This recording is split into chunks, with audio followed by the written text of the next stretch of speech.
Cerita, ketemu lagi dengan saya Dr. Silvi di STD ya, Storytelling Doctor Tell You Everything. Nah, gimana nih kabarnya seminggu ini? Sehat? Sehat Mbak? Sehat dok. Oh, sehat ya, oke. Ada yang sakit nggak nih? Ada dok. Sakit apa? Sakit kepala. Sakit kepala, kenapa? Akhir bulan dok biasa. Akhir bulan ya, sakit kepala ya. Oke, kalau misalnya akhir bulan mah itu penyakit umum ya, semua orang gitu. Nah, hati-hati ya Sobat Cerita kalau ternyata sakit kepalanya itu udah lama atau kronis dan juga kumat-kumatan dan kadang pusing banget, sakit kepala banget gitu ya. Karena mungkin saja itu karena salah satu infeksi dan salah satunya itu adalah infeksi CMV atau cytomegalovirus. Nah, pas banget ini saya mau bahas tentang infeksi TORCH, TORCH. Tapi sebelumnya ada yang pernah dengar nggak nih tentang TORCH? Mas, udah pernah belum? Belum. Mbak, udah pernah? Belum ya? Nah, karena memang beberapa mungkin belum terlalu mendalami tentang TORCH, kita akan bahas ya tentang... Dokter! Aku mau tanya, pas banget. Oh, ya, kamu. Udah ya? Oke. Ya, gimana? Jadi, aku sama Mr. Daster itu mau kawin. Kawin. Oh, mau nikah apa kawin? Kawin. Nikah. Oh. Terus katanya tuh disuruh cek apa? Trocoh gitu ya? Iya, torch. Aku mau tahu. Ya udah. Nah, pas banget nih. Dr. Silvi juga lagi ya. mau ngobrol Oke. tentang Aku ikut TORCH. dengerin ya. Ya. Ya. Ya udah. Kamu ikut nyimak ya. Oke. Nah, ini adalah Miss Daster, temanku ya, dan dia juga akan nyimak bareng Sobat Cerita. Oke, kita mulai dari yang pertama. TORCH itu singkatan dari apa? Yaitu singkatan dari Toxo, Others, Rubella, CMV, dan herpes simplex virus yang tipe 2. Nah, ini nanti akan kita bahas satu persatu, tapi yang others ya. Oh, others itu virus macam-macam. Namanya juga others ya. Ada virus measles, varicella, echovirus, mumps, vaccinia. Nah, masuk juga sifilis dan juga HIV. Nanti kita bahas ya.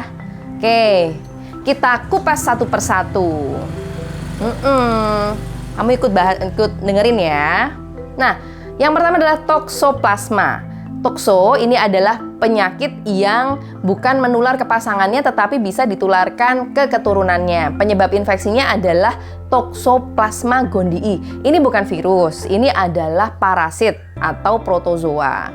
Nah, virus ini nantinya menyerang sistem saraf pusat atau otak nih. Ya, di otak di sini nih, dan juga mata ya, di mata. Jika seorang ibu hamil menderita toxoplasma, parasit ini bisa menular dari ibu ke janin melalui plasentanya. Dan parasit ini bisa ditularkan melalui beberapa hal. Apa aja?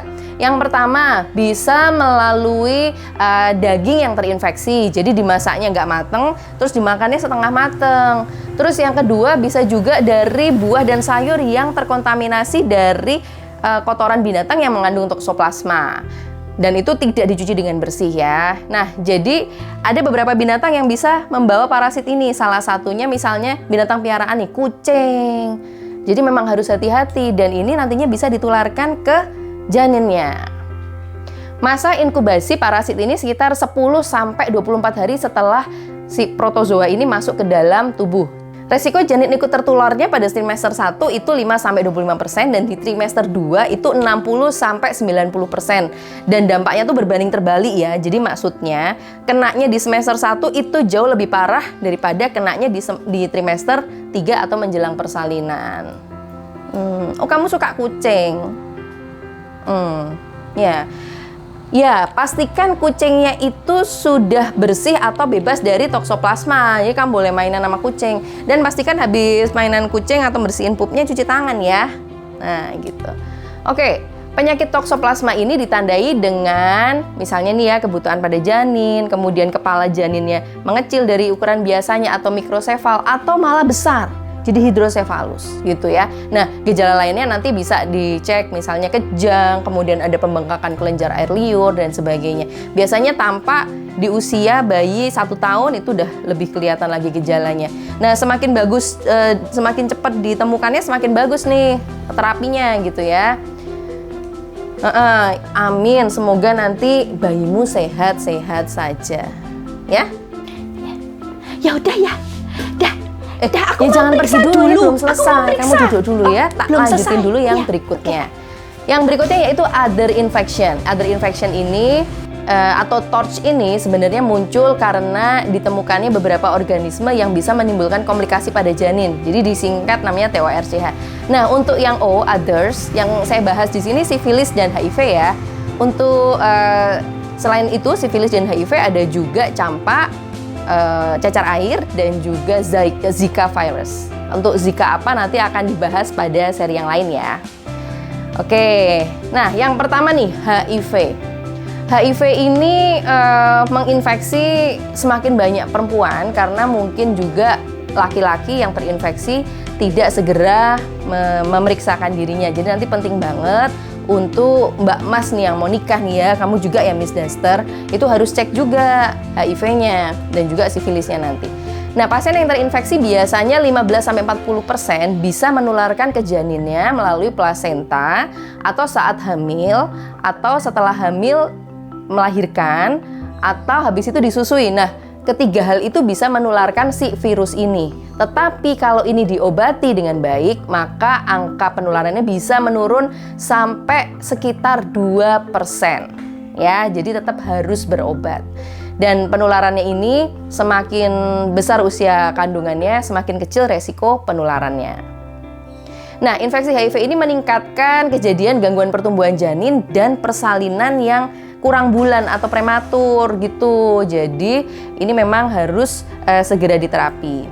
Dan juga bisa mengakibatkan penurunan leukosit yang namanya limfosit CD4 ini dengan cepat loh. Ya, jadi memang harus hati-hati banget. Nah, yang berikutnya adalah sifilis.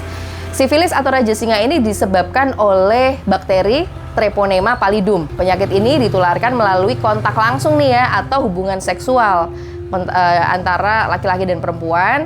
Lalu di dalam tubuh perempuan itu dia bisa menularkan sifilis melalui persalinan dan juga plasenta. Penyakit ini ditularkan melalui kontak langsung atau hubungan seksual, melalui plasenta serta transfusi darah nih. Sifilis bisa ditularkan saat persalinan, tetapi sebagian besar ditularkan melalui plasenta, gitu ya. Nah, sifilis bisa mengakibatkan keguguran, kematian saat lahir, atau namanya sindrom sifilis kongenital. Bukan cuma calon ibu, tetapi juga calon bapak ya yang wajib memeriksakan. Nah, untuk sifilis ini pemeriksaannya adalah tes TPHA VDRL. Ya, nanti bilang sama suamimu ya kalau mau cek. Oke, sip. Nah, yang berikutnya adalah rubella. Rubella ya. Nah, rubella ini dikenal dengan penyakit campak Jerman dan disebabkan oleh virus rubella. Ini ditularkan melalui saluran pernafasan. Virus ini dampaknya berbahaya pada janin karena bersifat bisa mengganggu pertumbuhan janin atau istilahnya teratogenik, bahkan bisa menghancurkannya loh. Dan rubella ini gejala awalnya nih ya, kalau ibu hamil ini aku kena rubella nggak ya gitu ya, itu bisa demam, kemudian kemerahan pada kulit, kemudian batuk, nyeri sendi, nyeri kepala. Lalu yang khas itu adalah pembesaran kelenjar getah bening di leher dan di belakang telinga tuh yang gede-gede itu, setelur asin itu loh ya. Nah, pada masa kehamilan virus rubella ini bisa menyebabkan keguguran atau sindrom rubella kongenital. Sindrom ini terjadi pada sekitar 25% pada trimester pertama, turun menjadi 1% pada trimester kedua dan ketiga. Sindrom rubella kongenital ini menyebabkan pertumbuhan janinnya terhambat, gangguan pendengaran, kelainan jantung, gangguan mata, misalnya katarak gitu ya, ada putih-putih, kemudian gangguan sistem saraf pusat atau otaknya. Lalu ada pembesaran hati dan sebagainya ya, sampai ada gangguan mental. Nah, nggak main-main loh rubella ini. Kasian, dedek bayinya kasian. Ya, amit-amit, besok anakku ndak kayak gitu, sehat-sehat, sehat-sehat. Amin, amin. Yang berikutnya adalah CMV atau cytomegalovirus. Ini disebabkan oleh CMV itu sendiri ya. Nah, CMV ini termasuk dalam golongan virus herpes. Infeksi ini menular melalui kontak antar manusia nih ya. Dan orang dewasa bisa kena dengan gejala umum, misalnya kayak sakit kepala, demam-demam. Tetapi kalau pada orang dewasa kenanya nggak terlalu parah gitu. Jadi kayak tadi tuh pusing-pusing, tapi pusing gitu aja. Nah, yang lebih berat lagi adalah jika ini tertular ke bayinya. Jika seorang ibu hamil menderita CMV, virus itu bisa menular ke janin menyebabkan gangguan pada janin, ya, misalnya keguguran, kebutaan, radang pada hati, radang paru-paru, bahkan otaknya bisa rusak loh. Ya. Gitu. Nah, yang terakhir nih adalah herpes simplex virus yang tipe 2. HSV ini menyebabkan kelainan kulit pada area genital dan sekitarnya, misalnya bokong, anus, paha, ya. Dan ini merupakan virus yang bisa menyebabkan herpes, baik di mulut atau herpes oral maupun herpes genital pada orang dewasa. Bayi bisa tertular virus ini dari ibunya selama proses persalinan, terutama jika ibunya menderita herpes genital yang tidak diobati. Infeksi virus ini bisa mengakibatkan kerusakan nih pada sistem saraf pusat atau otak pada bayi. Oh, jangan khawatir. Yang perlu ibu lakukan untuk mencegah dan mendeteksi awal terjadinya infeksi saat kehamilan adalah, ya, yang pertama, screening awal adanya tanda-tanda infeksi mulai saat merencanakan kehamilan, misalnya pemeriksaan TORCH, HIV, sifilis, hepatitis B, dan sebagainya. Yang kedua, lengkapi imunisasi sedini mungkin, misalnya MMR, hepatitis B, karena beberapa vaksin ini nggak boleh diberikan saat hamil, jadi harus dilakukan sebelum hamil, ya. Yang ketiga, kontrol kandungan secara teratur baik di bidan, dokter umum, atau dokter spesialis kandungan. Yang keempat, menjaga kebersihan diri dan lingkungan, termasuk juga makanan minumannya. Jadi harus makan makanan yang matang dan hindari, atau kalau misalnya makan lalapan harus dicuci dengan bersih dulu. Lalu melakukan hubungan seksual dengan satu pasangan saja dan itu harus dilakukan secara aman, ya. Nah, segera ke dokter jika ada gejala-gejala awal, ya. Nah, gitu Miss Duster. Ya, udah jelas? Oke. Nah, silahkan kalau mau cek sekarang, ya. Aku udah tahu sekarang. Oke, nanti Mr. Duster sama aku mau cek TORCH, cek sipilis, cek HIV, cek hepatitis B. Oke ya. Loh, kamu kemana? Aku mau langsung periksa? Langsung. Yaudah, Oke, hati-hati ya. bye, Salam buat bye. Mr. Duster.